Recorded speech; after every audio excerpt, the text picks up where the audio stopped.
Last lecture में हम लोगों ने बात किया था फिज़िकल इनकम्पेटिबिलिटी की। अब हम लोग आज बात करेंगे, नेक्स्ट क्वेश्चन है हमारा, right a short note on chemical incompatibility. Last lecture में हम लोगों ने फिज़िकल इनकम्पेटिबिलिटी के बारे में पढ़ा था। अब हम लोग केमिकल इनकम्पेटिबिलिटी के बारे में पढ़ेंगे, ठीक है। केमिकल इनकम्पेटिबिलिटी क्या होता है, इसमें भी सेम चीज़ें हैं। जैसे फिज़िकल में था कि जब हमने दो या दो से अधिक प्रोडक्ट को आपस में मिलाया तो हमें एक अनडिज़ायर्ड रिजल्ट मिला, जिसको हमने फिज़िकल इनकम्पेटिबिलिटी का नाम दिया, ठीक है।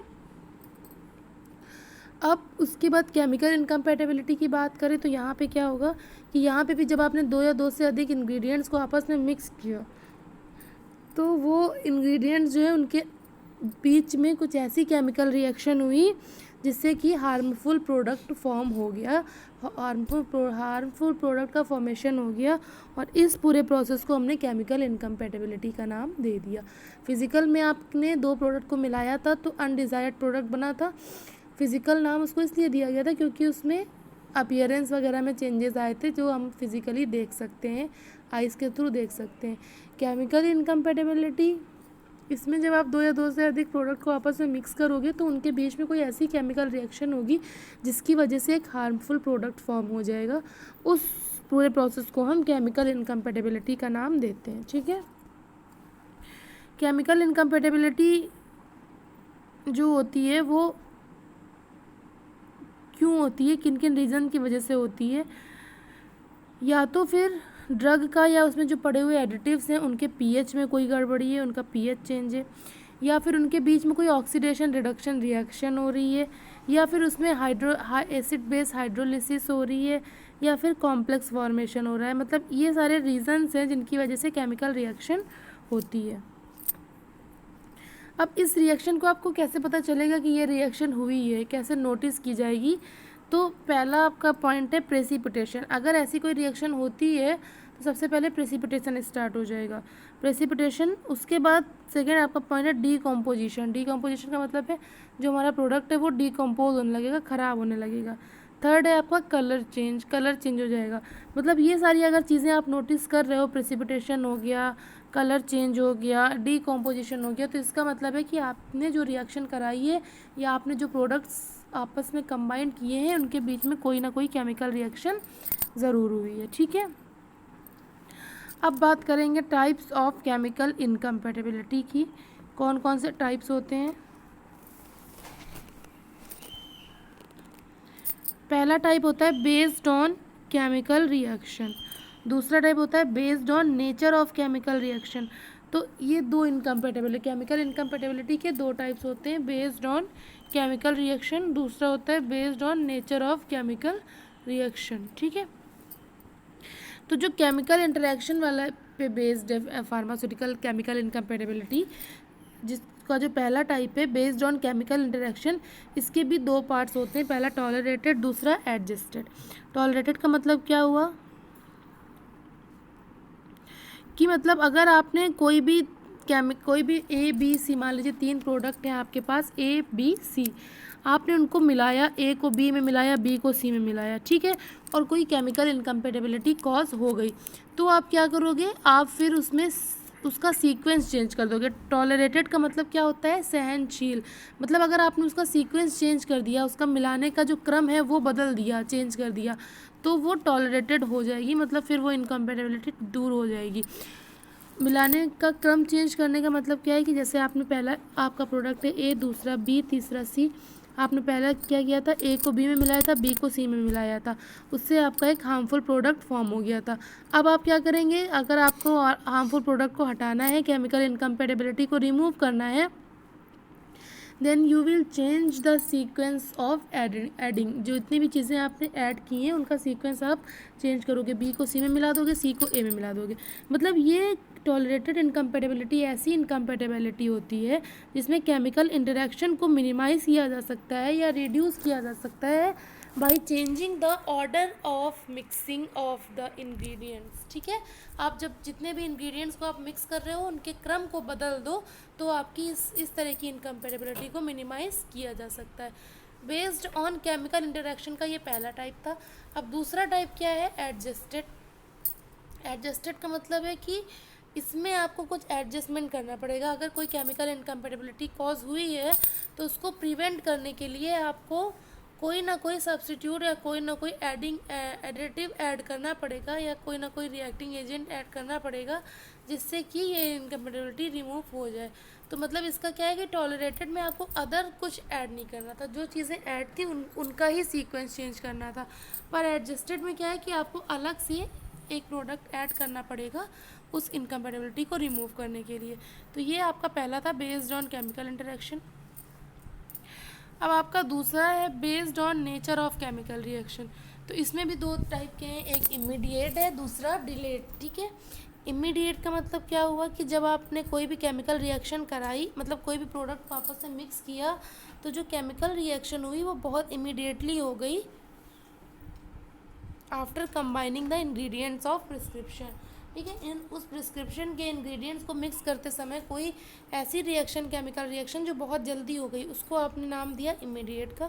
डिलेड इनकम्पेटिबिलिटी क्या होती है कि जब केमिकल रिएक्शन बहुत स्लो स्पीड में होती है और इसमें कोई भी विजिबल चेंजेस नहीं होते हैं, जैसे colour change, odour change, smell change, ये सब चीज़ें इसमें नहीं होती हैं, तो इसको हम डिलेड इनकम्पेटिबिलिटी के नाम से जानते हैं। इमीडिएट का मतलब जब आपने चीज़ों को मिक्स किया तो जो तुरंत रिएक्शन हुई उसको इमीडिएट, और डिलेड का मतलब है कि जब आपने चीज़ों को मिक्स किया तो जो रिएक्शन हुई वो बहुत स्लो स्पीड में हुई और उसमें कोई विजिबल चेंजेस नहीं हुए, उसको हम कहते हैं डिलेड इनकम्पेटिबिलिटी। तो ये दो टाइप से इनकम्पेटिबिलिटी के, पहला था based on nature of based on chemical interaction, दूसरा था based on nature of chemical reaction. ठीक है, अब बात करेंगे केमिकल इनकम्पेटिबिलिटी के एग्जांपल्स क्या हैं।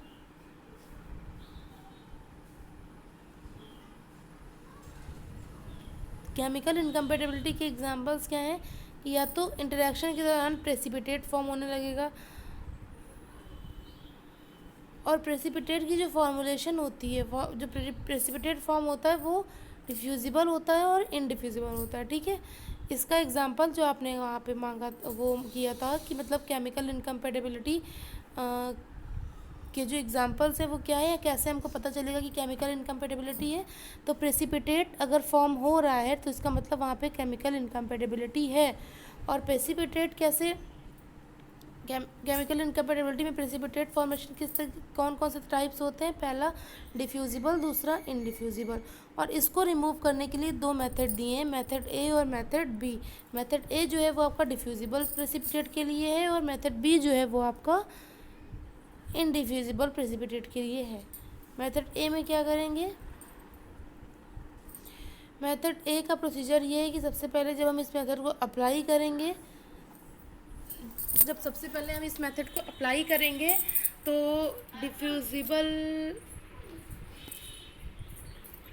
डिफ्यूजिबल को जब हम इसको अप्लाई करेंगे सबसे पहले, तो इसमें क्या करेंगे कि जब हमने इस मेथड को अप्लाई किया तो जो डिफ्यूजिबल प्रेसिपिटेट है वो बहुत ही स्मॉल क्वांटिटी में फॉर्म होता है। और फिर हम क्या करेंगे कि इसमें जो व्हीकल है हमारा उसको हम दो पार्ट में डिवाइड कर देंगे। Divide the vehicle into two equal portion. Equal portion में जब आप डिवाइड कर दोगे उनको तो उसके बाद क्या होगा कि थर्ड स्टेप में एक जो रिएक्टिंग सब्सटेंस है उसको एक में डिज़ोल्व करेंगे और दूसरे पोर्शन को दूसरे में डिज़ोल्व करेंगे। ठीक है, और फिर दोनों को आपस में धीरे धीरे ग्रेजुअली डिज़ोल्व कर देंगे। ये मेथड ए का था। जो डिफ्यूजिबल प्रेसिपिटेट है वो मेथड ए के लिए है, इनडिफ्यूजिबल मेथड बी के लिए है। मेथड ए में हम डिफ्यूजिबल प्रेसिपिटेट को रिमूव कर सकते हैं, मेथड बी में इनडिफ्यूजिबल को रिमूव कर सकते हैं। तो जो मेथड ए है वो है कि जब हमने डिफ्यूजिबल प्रेसिपिटेट हमारा फॉर्म हुआ तो ये डिफ्यूजिबल प्रेसिपिटेट बहुत ही स्मॉल क्वांटिटी में फॉर्म हुआ, तो इसमें इसको रिमूव करने का तरीका ये है कि जब हम जो व्हीकल ले रहे हैं जिसमें हमारी ड्रग डिज़ोल्व हो रही है उसको दो पोर्शन में डिवाइड करेंगे। एक में रिएक्टिंग सब्सटेंस डालेंगे थोड़ा, दूसरे में दूसरा रिएक्टिंग सब्सटेंस डालेंगे, वो दोनों अलग अलग डिज़ोल्व हो जाएंगे और फिर हम दोनों पोर्शन को आपस में रैपिड स्टीयरिंग से ऐड करते जाएंगे। रैपिड स्टीयरिंग का मतलब होता है बहुत तेज़ी के साथ हिलाना। तो जब हम उसको आपस में बहुत तेज़ी के साथ हिलाएंगे तो वो दोनों मिक्स हो जाएंगे और फिर एक स्मॉल क्वान्टिटी में प्रेसिपिटेट मिल जाएगा। ये हमारा मेथड ए है। मेथड बी क्या है, इसका प्रोसीजर ये है कि सबसे पहले तो ये कि जो मेथड बी हम अप्लाई कर रहे हैं वो इनडिफ्यूजिबल प्रेसिपिटेट के लिए है। और इनडिफ्यूजिबल प्रेसिपिटेट जो है वो बहुत ही लार्ज क्वांटिटी में, बहुत ज़्यादा अमाउंट में फॉर्म होता है। इसका प्रोसीजर ये है कि इसमें भी हम सेम चीज़ करेंगे, व्हीकल को दो पोर्शन में डिवाइड करेंगे हाफ हाफ करके और उसके बाद एक रिएक्टिंग सब्सटेंस को एक पोर्शन में डिज़ोल्व कर देंगे और उसके बाद नेक्स्ट वाला जो हमारा बचा हुआ है उसमें हम ट्रेगाकैंथ पाउडर आता है, एक ट्रेगाकैंथ कंपाउंड, ट्रेगाकैंथ पाउडर मतलब 2 ग्राम लेंगे 100 ml के लिए और उसको हम सेकेंड में वाले में जो रखा हुआ है उसमें डाल करके फिर मोर्टर पेस्टर में ट्रांसफ़र करके उसको प्रॉपर एक mucilage, smooth mucilage paste type का बना लेंगे। ठीक है, फिर उसके बाद और बाकी जितने भी रिएक्टिंग सब्सटेंस है उनको ऐड करेंगे और फिर दोनों पोर्शन को हम आपस में फिर से मिक्स करते हुए रैपिड स्टिरिंग करेंगे और एक लेबल लगा देंगे, shake the bottle before use. मतलब जब भी कोई सिरप डॉक्टर देता है या कोई सस्पेंशन डॉक्टर देता है तो उसके बाहर एक लेबल लगा होता है, लेबल में लिखा होता है शेक वेल बिफोर यूज़, क्योंकि उसके जो ड्रग पार्टिकल्स होते हैं वो नीचे बैठ जाते हैं, सेटल डाउन हो जाते हैं। तो जब आप उस बॉटल को शेक करके पियोगे तब पेशेंट के अंदर प्रॉपर दवाइयाँ जा सकती हैं अंदर, अदरवाइज़ क्या होगा कि लिक्विड अंदर चला जाएगा, सॉलिड के पार्टिकल्स नीचे बैठे रह जाएंगे। इसलिए बिना शेक किए कभी भी सिरप सस्पेंशन हम लोगों को नहीं पीना चाहिए। तो मेथड बी क्या है, मेथड बी को एक बार फिर से मैं रिपीट कर रही हूँ। हम लोगों ने इनडिफ्यूजिबल मेथड के लिए इनडिफ्यूजिबल प्रेसिपिटेट को रिमूव करने के लिए मेथड भी अप्लाई किया है। इसमें हमने व्हीकल को 2 पोर्शन में डिवाइड किया है, एक में रिएक्टिंग सब्सटेंस को डाला है और फिर उसके बाद नेक्स्ट स्टेप में हमने ट्रेगाकैंथ पाउडर को वे किया है जितने अमाउंट में हमें चाहिए और उसको मोर्टार में ट्रांसफ़र करके और जो सेकेंड पोर्शन वाला व्हीकल, जो सेकेंड पार्ट हमारा व्हीकल का बचा था उसको भी मोर्टार में ट्रांसफ़र करके एक म्यूसिलेज बना लिया, पेस्ट बना लिया। उसके बाद हमने पहला वाला जो रिएक्टिंग सब्सटेंस है, मतलब जो और भी रिएक्टिंग सब्सटेंस है उनको ऐड किया और दोनों पोर्शन को अच्छे से मिक्स किया, रैपिड स्टिरिंग की और हमारा जो प्रेसिपिटेट फॉर्म है वो हट गया। जब हम ये फॉर्मुलेशन बना लेते हैं बॉटल में इसको फिल करने के बाद एक लेबल लगाते हैं, shake the bottle before use, ये हमेशा कंटेनर में मेंशन होना चाहिए। तो ये 2 मेथड थे जिनको हम यूज़ करते हैं केमिकल इनकम्पेटिबिलिटी को रिमूव करने के लिए। केमिकल इनकम्पेटिबिलिटी क्या होती है, जब भी हमने 2 या 2 से अधिक इंग्रेडिएंट्स को आपस में मिक्स किया और उन दोनों में कोई केमिकल रिएक्शन हो गई और उस रिएक्शन की वजह से कोई हार्मफुल प्रोडक्ट फॉर्म हुआ, उसको हम केमिकल इनकम्पेटिबिलिटी का नाम देते हैं। ये होती किस वजह से है, कभी कभी जो व्हीकल हम यूज़ कर रहे हैं सॉल्वेंट उनका पीएच चेंज हो जाता है या फिर उसमें एसिड बेस हाइड्रोलिसिस रिएक्शन होती है या कॉम्प्लेक्स फॉर्मेशन होता है, ऑक्सीडेशन रिडक्शन रिएक्शन होती है। ऐसी कोई भी अगर रिएक्शन हो रही है तो इसका मतलब वहाँ पे केमिकल इनकम्पेटिबिलिटी है। इस रिएक्शन को नोटिस कैसे किया जा सकता है, वहाँ पे या तो प्रेसिपिटेट फॉर्म होने लगेगा, नीचे कुछ बैठ जाएगा, जम जाएगा, या फिर वो हमारा प्रोडक्ट डिकम्पोज हो जाएगा, पूरा ख़राब हो जाएगा, या फिर उसका कलर चेंज हो जाएगा, जैसा हमें चाहिए वैसा कलर उसका नहीं मिलेगा। ये सब चीज़ें हैं। उसके बाद टाइप्स मैंने पढ़ाया, टाइप्स में 2 तरह के टाइप्स होते हैं केमिकल इनकम्पेटिबिलिटी के। पहला बेस्ड ऑन केमिकल इंटरेक्शन और दूसरा based on nature of chemical reaction. ये दोनों ही 2 पोर्शन में फिर से फर्दर डिवाइडेड हैं। बेस्ड ऑन केमिकल इंटरेक्शन जो है उसके 2 पार्ट्स होते हैं, पहला टॉलरेटेड इनकम्पेटिबिलिटी, दूसरा एडजस्टेड। टॉलरेटेड में क्या होगा कि जो चीज़ें आपने फॉर्मुलेशन बनाते समय ऐड किया है उनका सीक्वेंस चेंज कर दोगे, वो इनकम्पेटिबिलिटी रिमूव हो जाएगी। एडजस्टेड में क्या है कि आपको अदर कोई एडिटिव ऐड करना पड़ेगा, अलग से भी कोई एजेंट ऐड करना पड़ेगा उसको रिमूव करने के लिए। नेक्स्ट था आपका based on nature of chemical reaction. इसमें भी 2 टाइप थे, इमीडिएट और डिलेड। इमीडिएट का मतलब होता है तुरंत, जल्दी। तो जब भी आपने कोई 2 प्रोडक्ट मिलाया और उसमें जो केमिकल रिएक्शन हुई वो बहुत इमीडिएटली हो गई, तुरंत हो गई, बहुत जल्दी हो गई, तो इसका मतलब है कि वो इमीडिएट है। और अगर वहाँ पे आपने कोई 2 प्रोडक्ट मिलाया और उनके बीच में जो केमिकल रिएक्शन हो रही है वो बहुत ही स्लो स्पीड में हो रही है, उसकी स्पीड बहुत कम है और वहाँ पे कोई विजिबल चेंजेस नहीं है, कोई ऐसे चेंजेस नहीं है जिनको आप आँखों से देख सको, तो वो इनकम्पेटिबिलिटी हमारी डिलेड इनकम्पेटिबिलिटी है। हमें कैसे पता चलेगा कि केमिकल इनकम्पेटिबिलिटी हुई है, जब भी आप फॉर्मुलेशन बनाएंगे तो वहाँ पे प्रेसिपिटेट फॉर्मेशन होने लगेगा। उस प्रेसिपिटेट को रिमूव करने के लिए, या कह सकते हैं कि केमिकल इनकम्पेटिबिलिटी को रिमूव करने के लिए 2 प्रोसेस होते हैं। पहला तो मेथड ए, मेथड बी। 2 तरह के प्रेसिपिटेट फॉर्म होते हैं, डिफ्यूजिबल और इनडिफ्यूजिबल। तो मेथड ए जो होता है वो डिफ्यूजिबल के लिए होता है, मेथड बी जो होता है वो इनडिफ्यूजिबल के लिए होता है। इसका प्रोसीजर मैं बता चुकी हूँ ऑलरेडी। इससे जो क्वेश्चन आते हैं वो यही आता है एक क्वेश्चन इससे बनता है write a short note on chemical incompatibility. Next question बनता है कि what are the methods which are use to remove the chemical incompatibility. तो अगर ये क्वेश्चन आएगा कि कौन कौन से ऐसे मेथड है जिनको आप यूज़ कर सकते हो केमिकल इनकम्पेटेबिलिटी को रिमूव करने के लिए, तो आप यही दो मेथड लिखोगे, method A for diffusible precipitate and method B for indiffusible precipitate.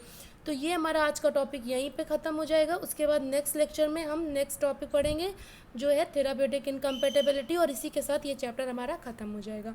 बाकी क्वेश्चन मैंने असाइनमेंट में दे दिया है, आप लोग करके सबमिट करके प्रॉपर कर दीजिएगा जमा। ठीक है, थैंक यू क्लास।